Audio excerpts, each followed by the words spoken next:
Welcome everyone back to another episode on the finished articles Euro 2020. We are back, and what can I say? Apologies if I've got a sore throat and sound a bit rough. It was a great night watching England play, and we were screaming around. But without further ado, let's get into it. Before I get into it, let's go. Just leaving a few admin tips. So please leave a like, subscribe, and comment below. As always, we are on the race to 100. So that lucky 100 subscriber will be getting a prize. You never know. It could be better than the prize that Garrett's about to get on Sunday, but we'll see about that. So as always, follow our Twitter handle below, where we will be following us on Twitter, on Facebook, and on YouTube. And without further ado, let me bring on the guys.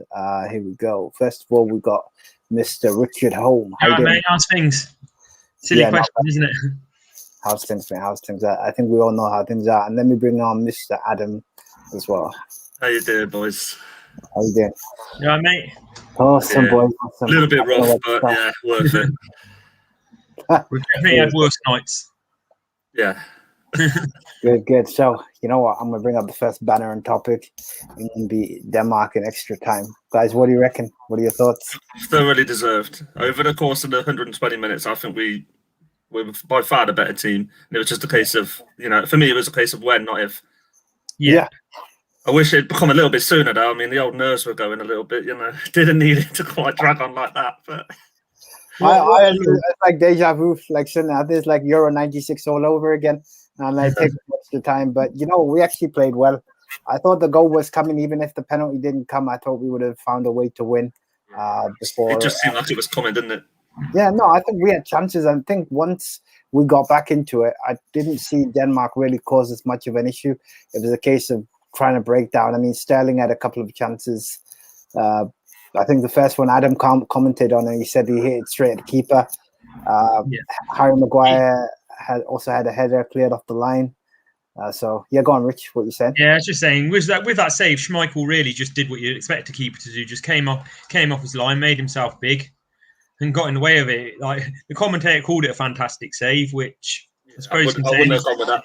Yeah, I think any person on the planet could. All you had to do is be standing there because he hit it straight out. But the thing is, if he puts any other place, I think it's in the back of the net. It's just one of them things. It's fairly close to goal, and he's just trying to concentrate on hitting it hard and hitting it on target in the hope that obviously the keeper does save it. Maybe it's going to bounce back and give a rebound for someone, which is the right thing to do. Because if he tries to place it and the keeper catches it, you're going to give him penalty. You're going to say that's terrible. I actually think he mishit it. So if you look at the replay again, it looks like it comes off his heel. Which it doesn't matter. We're in the final. The move itself was fantastic. Yeah. Oh, yeah, absolutely. And the move for our equaliser was fantastic. Even though it was an own goal, the build up to it. Because at 1-0 down, when they scored the free kick, I did think to myself, have we bottled it? I know we start slow, but they're asking questions of us here because we haven't conceded yet at this tournament. How are we going to respond? And Denmark asked a question. We responded perfectly. Well, Rich, didn't you predict 2-1? I did, and I got Italy winning the shootout right as well. Yeah, you did. Just make sure you predict us to win the final, mate. I don't care how, but as long as you predicted us to win it, mate, if that's what you like. Oh mate. You know what? I'm actually just gonna bring it up and let me. It was lovely extra time. I've seen tournaments in the past. I remember Euro 2012 during extra time against Italy, and the last World Cup against Croatia. Extra time came. England looked dead on their feet. And you just knew that if we conceded, that was going to be game over. But last night, it was the other way around. You knew it was a case of when the goal came, which I was pretty confident it was. I could see we had them on the ropes.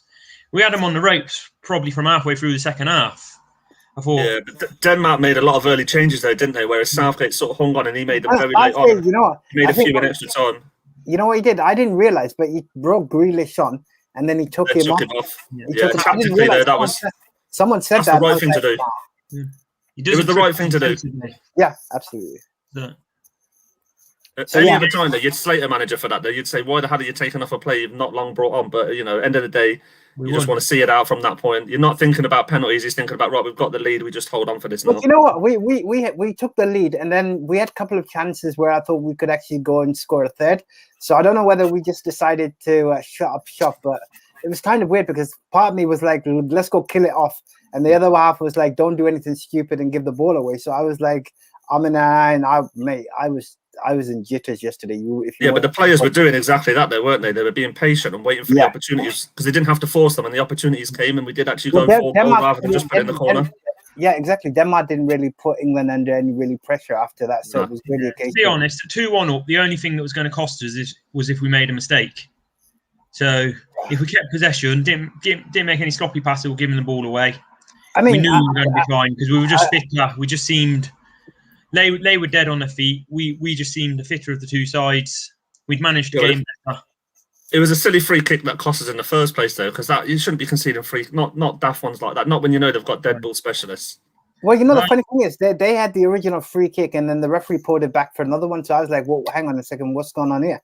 Then apparently Luka was holding on to their player, and what a free kick! I mean, some people are blaming Pickford, but I don't know whether Pickford. I wouldn't blame him, but I think he'll be disappointed that he didn't save it because I think he'll feel he could have saved it. It was a savable free kick. It wasn't right in the corner with pace. It was quite close to him, but it's okay. He could have saved it well.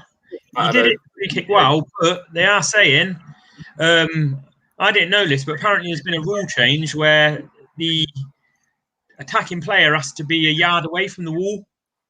So if they were going by the book, it should have been disallowed. But he did it well. Can't. No, that's to be fair though. If anything, though, it made the match better to watch as an England fan because when we were chasing the game, we actually had to attack, and it was actually great to watch. I think if we'd have taken the lead, it would have been a very boring 60 minutes, which I would have taken. But and watching the game, it was a far better match for the fact Denmark took the lead. Well, no, I think we had enough attacking talent on the pitch to bring the result in our favor, which we did. And you know what? I'm surprised it ended up only 2-1. I thought we had chances to actually get maybe 3 or 4. But you know what? It is a semi-final, so if it was easy, everyone will be winning them. I mean, I have brought up the predictor, and normally I would be asking you guys, but I kind of messed up and actually predicted it myself on the predictor. You know, I'm happy. I'm happy with that. I'm not really going to change it. The only difference is I'm going to ask you what you think the scoreline is going to be, but I'll go to you guys. I'll go 2-1 again. 2-1 to England, right? Just making sure. Yeah. Hopefully we score first this time, though. Yeah, we will have to score first, I think, against their defense. We will have to take an opportunity to take a lead. Chiellini and Bonucci in defense have been colossal, but I think we can break them down. We've just got to take the game to them. What about you, Adam? What are your thoughts? Well, I've watched all of Italy's matches, I think, so far. Yeah. Just by the look of the fact that they were on when I was able to watch the football. And if you put it in the air, those two guys are going to win it all day long. Kane isn't going to win a header against them, but put it on the ground to his feet, and he'll turn them all day long because they're not the quickest, they're not the sharpest on the deck anymore. I mean, they're 35 and 36, I think. Yeah. You know, they are the old men of the tournament. So, you know, they've got the experience. They'll position themselves well, and they block a lot of shots. But, you know, if you get it on the floor and you play a little bit of zippy passing and you through them fairly quickly, and it's happened a couple of times, even some of the, the lesser teams, I know they're not terrible teams. None of them have been really bad at the tournament, but even some of the other teams have, got through, but, they've got a decent keeper as well once you pass them. But I think the way to go is definitely on the deck. Don't try and put crosses in because they'll head it out all day long, and they love to defend a cross. You've heard their fans. They'll knock it out. Yeah, exactly on that point. I've seen them defend. I've seen them celebrate defending like they've scored a goal. Yeah, it's a lot.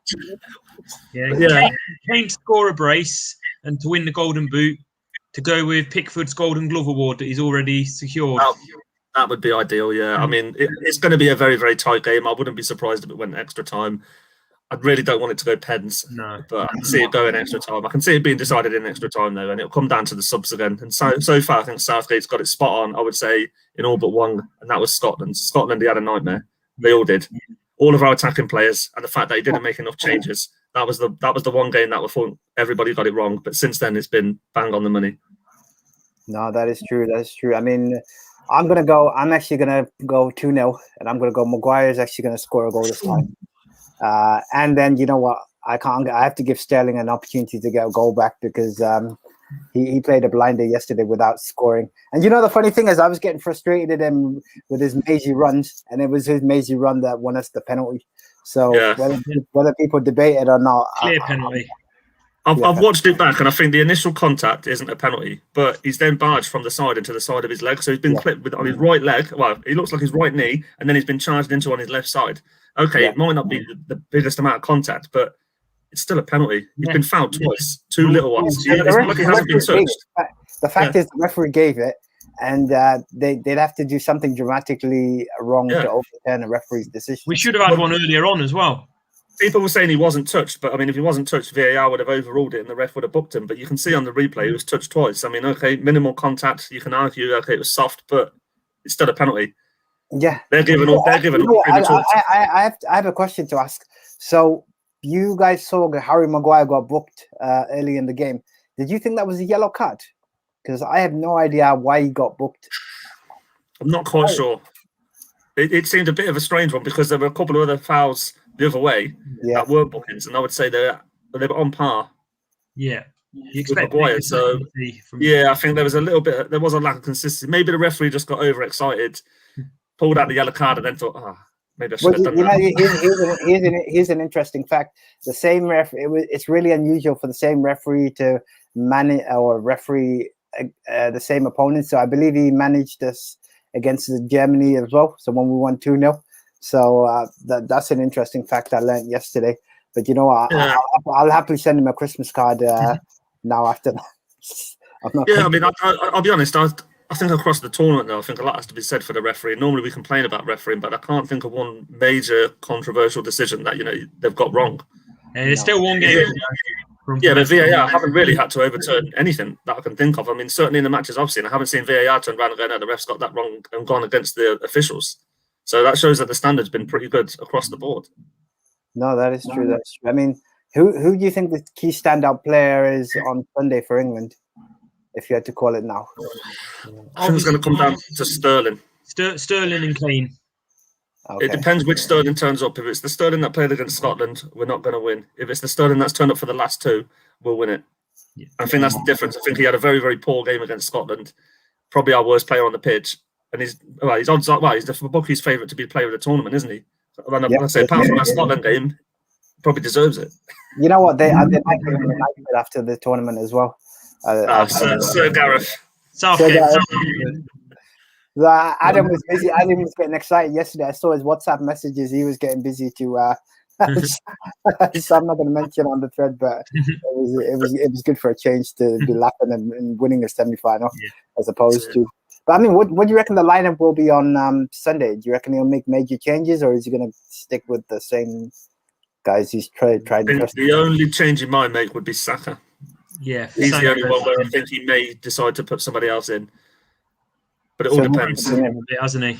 I think he might bring Sancho back in, but other than that, I think you need somebody who's a little bit more defensive minded because obviously they had Spinazzola, who's now injured, but the other guy they brought in. He was attacking all game. Yeah, Emerson. They like to attack. So, you need somebody who can do both.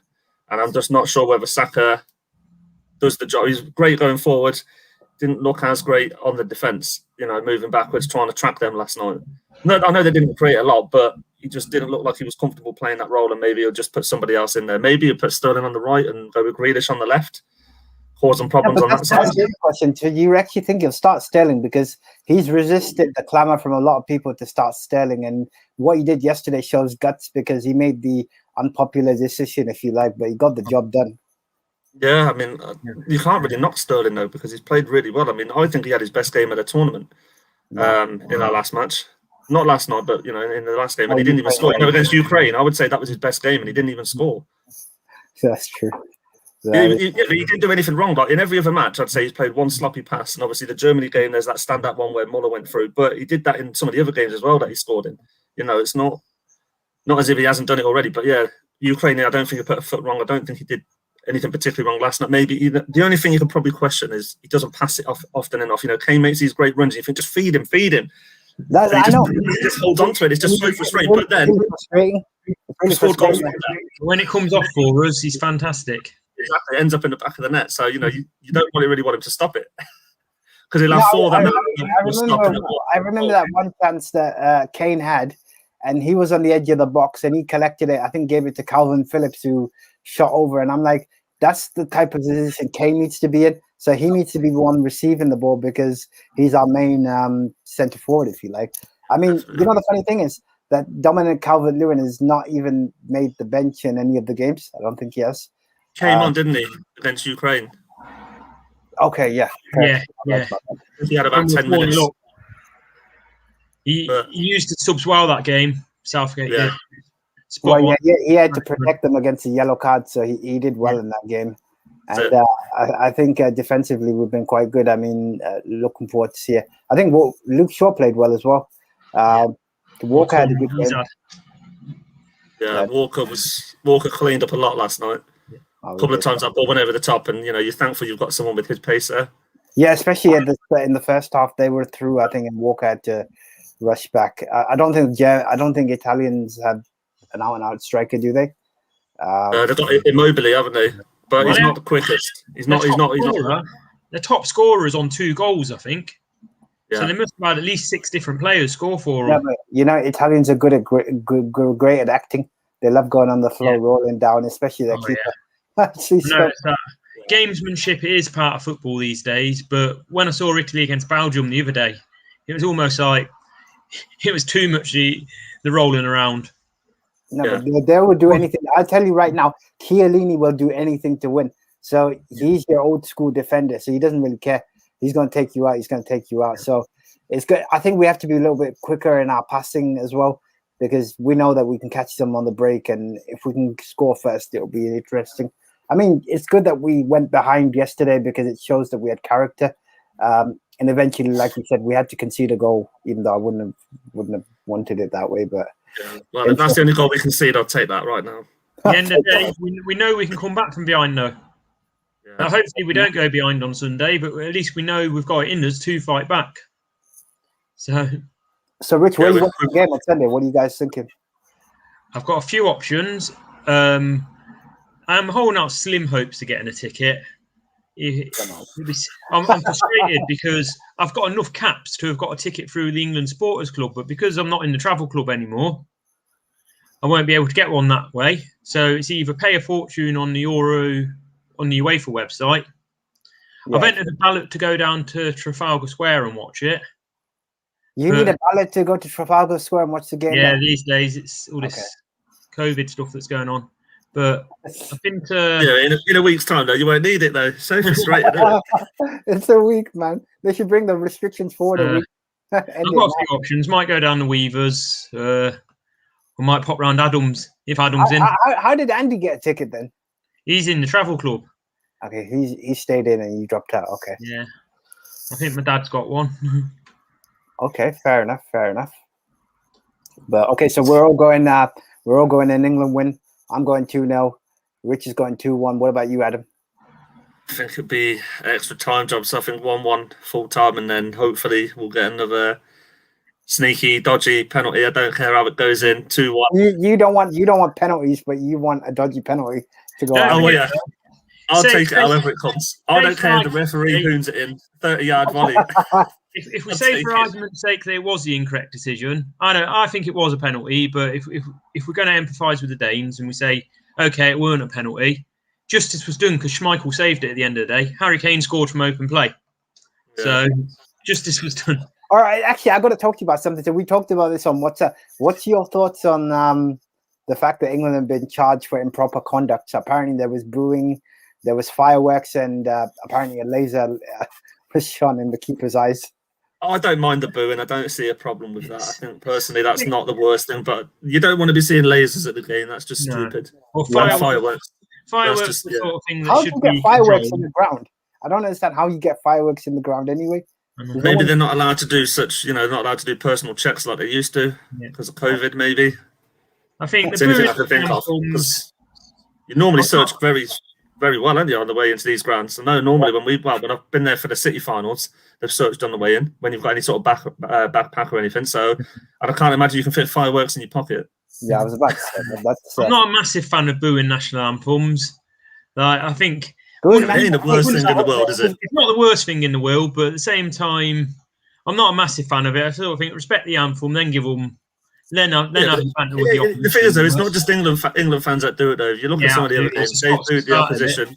Yeah, so it's just one of those things. If you're at home, you boo them regardless. You want to make sure it's a hostile atmosphere. Yeah. Oh yeah. Oh yeah, make it hostile. Maybe it's just me, I don't know, but I just think, boo the anthem. Make sure you know that you don't want them there. You want them nothing to do with them. You want to make sure that from the minute one, you're showing them as much disrespect as possible. And then at the 90th minute, you shake hands and say, well played, lads. That's the way I go about it. Well done, mate. Well done. Let's give us a trophy and then we'll shake your hand. Yeah, second you're on that pitch, though, and the anthem start, that's it. Yeah. You want nothing to do with them. They're the enemy. I always say respect the anthems, then they're the enemy. But then you give them our laughter. But... Okay, that's fair enough. That is fair enough. Thought we just get that out in the open. But you know what, guys? I'm going to end this right now with a few admin stuff, unless the guys have anything they want to add. You good? It's going to be a cracking day, regardless. And just hopefully it goes our way. Finally, and guess what? Monday will be a bank holiday if we win. Come on. Yeah, let's hope for that. Anyway, I've already signed. Mate, that petition is going to be the fastest signed petition in the world, isn't it? Oh, man. That's going to reach. Is it 100,000 signatures? That would have reached it by now.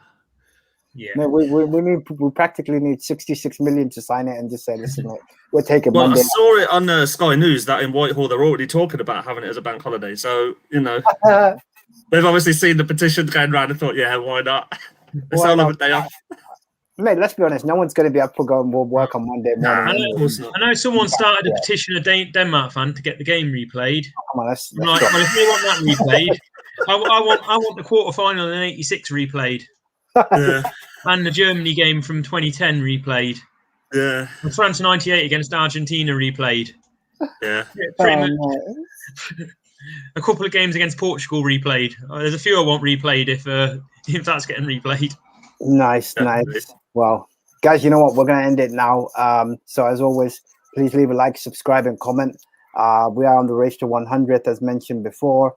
And as always, follow us on our Twitter handle. You can find us on Facebook, Twitter, and YouTube. And we will be getting more post-match reaction, fingers crossed, once we have done the job on Sunday. But Rich, Adam, thank you very much for tuning in. Not too early in the morning for that one, please. Well, you know what? Actually, since we're on this thread, I think we need to make sure Richard's kid is feeling all right this time. Make sure you give him the teddies. She'll be fine.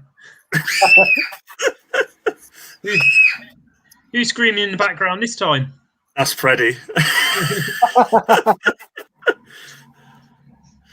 He's just excited for Sunday. It's like got the neighbors jumping up and down the bell screaming. But you know what, guys? My daughter thinks that me and my brother both play for England. Well, apparently she keeps asking my missus where we are on the pitch. Nice. Thankfully, Southgate's got a couple of slightly better options. Yeah. Kirsty just tells her we're somewhere in the middle. Yeah. Oh, guys, I'm going to end this right now, but thank you very much for tuning in. I will see you on the next time, guys.